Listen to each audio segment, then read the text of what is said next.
اسرائیل فلسطین سے مسلمانوں کو نکالنا چاہتا ہے اور اس میں سازش ہے امریکہ کی بھی جو ان سے ملا ہوا ہے. ان کو غازہ چاہیے.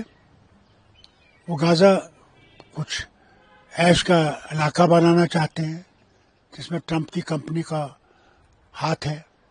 اگر یہ سمجھتے ہیں کہ اس سے ایران جو ہے ہتھیار چھوڑ دے گا تو ان کی غلط فہمی ہے. یہ گردیں مٹا دیں گے اپنی، ہٹا دیں گے، کٹوا دیں گے، مگر گردیں رکائیں گے نہیں.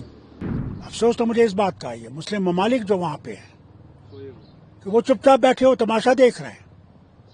آج اس کا حال یہ ہے، کل دوسروں کا بھی حال ہوگا. میں آپ کو بتا دیتا ہوں کل دوسرے بھی اس میں آئیں گے اور امریکہ ان کو بھی ختم کرنے کی کوشش کرے گا. دیکھیے میں آپ کو یہ بتاؤں، لڑائی کبھی کسی کا حل نہیں ہے. اب یوکرین اور رشیا کا دیکھیے، وہ لڑائی یوکرین نہیں لڑ رہی ہے، وہ ایک طرف سے امریکہ ہے، دوسری طرف سے روس ہے. نتیجہ کیا ہے کہ آج کون مر رہے ہیں؟ یوکرینین مر رہے ہیں. ان کا کوئی شہر بربادی کے بغیر نہیں رہا. کیا ملا؟ کیا کچھ حاصل ہوگا؟ یہ مصیبت اب ایران پہ آ گئی ہے. ایران سے پہلے فلسطینیوں پہ تھی. اسرائیل فلسطین سے مسلمانوں کو نکالنا چاہتا ہے اور اس میں سازش ہے امریکہ کی بھی جو ان سے ملا ہوا ہے. ان کو غازہ چاہیے. وہ غازہ کچھ عیش کا علاقہ بنانا چاہتے ہیں جس میں ٹرمپ کی کمپنی کا ہاتھ ہے. اس لیے وہاں پہ بھی کون مارے جا رہے ہیں؟ جو وہاں کے رہنے والے ہیں. ہزاروں میں مارے جا رہے ہیں، روز مارے جا رہے ہیں. یہاں تک کہ یونائٹڈ نیشنز جنرل اسمبلی میں ریزولوشن آیا تھا کہ اس کو روکو، کوئی ماننے والا نہیں دکھتا. اب ایران کا حال ہے، ایران پہ حملہ کیا جا رہا ہے. سمجھتے ہیں کہ ایران کو دبا دیں گے اور ایران پہ انہوں نے کہا تھا پہلے 2 ہفتے ہم سیز فائر کرتے ہیں، تب تک ہم دیکھیں گے، مت ہو سکتا ہے بات چیت سے حل نکلے گا. مگر ان کی یہ ہے کہ رجیم چینج کرنی ہے. کیا رجیم چینج کرنے سے کیا وہاں کوئی اچھی چیز بنے گی؟ کیا وہاں پہ کوئی اور چیز آئے گی جو ٹھیک ہوگی، اس سے بہتر ہوگی؟ تو جو ایران پہ آج یہ نیوکلیئر سائٹس پہ، اور دیکھیے یہ تو آج پہلی دفعہ نہیں ہے. امریکہ اور اسرائیل کا ہر وقت یہ رہا ہے موقف کہ ایران کو ہم نیوکلیئر ویپن بنانے نہیں دیں گے، نہیں دیں گے، اور اس پہ یہ لگے ہوئے ہیں.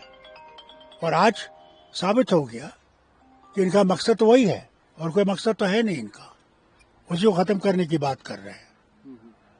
تو میں آپ سے کہوں کہ اگر یہ سمجھتے ہیں کہ اس سے ایران جو ہے ہتھیار چھوڑ دے گا تو ان کی غلط فہمی ہے. ایران کربلا کو یاد رکھتا ہے اور یہ سمجھتا ہے یہ دوسرا کربلا ہے. جس طرح ان پہ حملہ کیا جا رہا ہے، یہ گردیں مٹا دیں گے اپنی، ہٹا دیں گے، کٹوا دیں گے، مگر گردیں رکائیں گے نہیں. وہی تو حسین نے علیہ السلام نے بھی یہی کیا تھا. انہوں نے مانا نہیں، انہوں نے کہا نہیں، جب تم بربریت پہ ہو، میں بربریت کے خلاف لڑنے آیا ہوں. لوگوں نے بہت وعدے کیے تھے ان کے ساتھ لڑیں گے، 72 رہ گئے، مگر 72 میں سے ایک بھی نہیں بچا، مگر بھاگا نہیں. ان کے سر نیزوں پہ کھڑے کر دیے گئے. اس نے اسلام کو زندہ کیا. تو ایران پر اس طرح کا حملہ کرنا کیا ایک انڈیکیشن ہے کہ یہ ورلڈ وار کی طرف جا رہا ہے؟ انٹرنیشنل ہو سکتا ہے. افسوس تو مجھے اس بات کا ہی ہے مسلم ممالک جو وہاں پہ ہیں کہ وہ چپ چاپ بیٹھے ہو تماشا دیکھ رہے ہیں. آج اس کا حال یہ ہے، کل دوسروں کا بھی حال ہوگا. میں آپ کو بتا دیتا ہوں کل دوسرے بھی اس میں آئیں گے اور امریکہ ان کو بھی ختم کرنے کی کوشش کرے گا. جو آج خاموش ہے، جو آج خاموش ہے، مگر مجھے پورا یقین ہے ان پر بھی باری ہے. کہ ان کی باری آئے گی، ضرور آئے گی. اگر آج نہیں جاگے تو پھر اللہ ان کو ہے، بس انتظار کرے، ان کا وقت آنے والا ہے. انڈیا پاکستان کو تو ٹرمپ نے انٹروین کیا، یہاں کسی کی پاسبلٹی ہے کوئی انٹروین کرے تاکہ یہ؟ دیکھیے ٹرمپ کیونکہ اس میں انٹرسٹڈ ہے، اسے جس سے ہم امید کر سکتے تھے کہ وہ اس میں انٹروین کرے گا وہی انٹرسٹ وہ خود اس میں ہے، یا اب اس کی دوسری جنگ ہے. ایک تو پہلے وہ یوکرین سے اور رشیا سے لڑ رہا ہے، اب یہ دوسری جنگ ہے. اس کا امپیکٹ اس کا مطلب آہستہ آہستہ یہ دنیا کی تیسری جنگ کی طرف چل رہا ہے. تو ہمارے ملک پر اس کا کیا اثر پڑ سکتا ہے؟ سب سے بڑا فرق تو یہ پڑے گا، آپ کو آج یہ کچھ بھی کہیں، تیل سب سے انہی کے ہاتھ سے آتا ہے. جب وہ بند ہو جائے گا تو پھر ہماری اکانومی کو بھی سفر کرنا پڑے گا.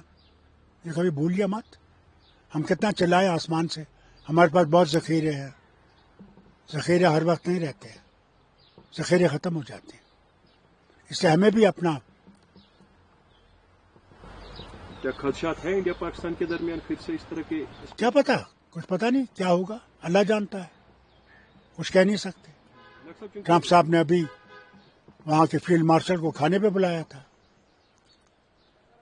انہیں جو ان کی پریڈ ہے اس میں ان کے مہمان ہیں. مجھے نہیں پتا وہ کون سی کھیل کھیل رہا ہے. ایک طرف سے ہندوستان کو بھی رکھا ہے ہاتھ میں، پاکستان کو بھی ہاتھ میں رکھا ہے. کیا پتا وہ کیا کرنا چاہتا ہے. ڈاکٹر صاحب جو پہلگام میں اٹیک ہوا تھا، آج ابھی آدھا گھنٹہ پہلے رپورٹ آئی، این آئی نے 2 لوگوں کو اریسٹ کیا ہے جو اس میں انوالو ہے، جنہوں نے اٹیک کرنے والے ملیٹنٹس کو فیلسٹیٹ کیا تھا، وہاں پہ سپیس دی تھی. اب پتہ لگے گا ان سے وہ کون تھے، کہاں سے آئے تھے. پہلگام تو جنہوں نے، اگر یہ صحیح ان نے پکڑے ہیں تو ہمارے لیے تو بہت اچھی بات ہے کہ آہستہ آہستہ ہم اس جگہ پہنچ جائیں گے جنہوں نے پہلگام جن نے پہلگام کا یہ اٹیک کیا ہے، اور ہماری ساری معاشرت کو ختم کرنے کی کوشش کی گئی. ڈاکٹر صاحب ہم سے بات ایک بات ہے، کیونکہ 8-9 مہینے پہلے آپ نے کوکرناگ بھی کہا تھا، انٹرنیشنل ایشوز اپنی جگہ، جنگ اپنی جگہ، ہمارے اپنے بھی کچھ ضرور ہے. سب سے بڑی چیز ہمارا اسٹیٹ ہوڈ ہے. اسٹیٹ ہوڈ کیوں نہیں بحال کرتے؟ ہم سے بار بار کہتے رہے ہیں، آپ نے وعدہ کیا ہے، ہم سے ہی نہیں سارے وطن سے وعدہ کیا ہے کہ ہمارا اسٹیٹ ہوڈ ریٹرن کریں گے. آج تک یہ 2 اسٹیٹ کے الیکشن نہیں کروا سکے، نگروٹا اور بڈگام. 4 سیٹیں ہیں راجیہ سبھا کی، وہ کیوں روکی ہیں؟ کیا یہ ڈیموکریسی ہے؟ کیا یہ آئین کے تحت ہے کہ روک دیا جائے؟ ہمیں بھی حق ہے وہاں بولنے کا، وہاں اپنے معاملے اٹھانے کا. ایل جی صاحب شاید اس لیے فائل کو بھی سائن بھی نہیں کر رہے جو عمر صاحب نے کیبنٹ میٹنگ کے بعد بھیجی تھی، ری آرگنائزیشن ایکٹ، تاکہ یہاں سی ایم صاحب لوگوں کو ڈیلیور کرے جو انہوں نے مینیفیسٹو میں بات کی. یہ ہے، یہ جو ڈیول پاور ہے اس کو ختم ہونا چاہیے، تب ریاست آگے چلے گی. یا تو ان کا مقصد ہے کہ ایسے چلے اور ہمیں غلام رکھیں. ہم غلام نہیں ہیں، ہم ہندوستان کے باشندے ہیں.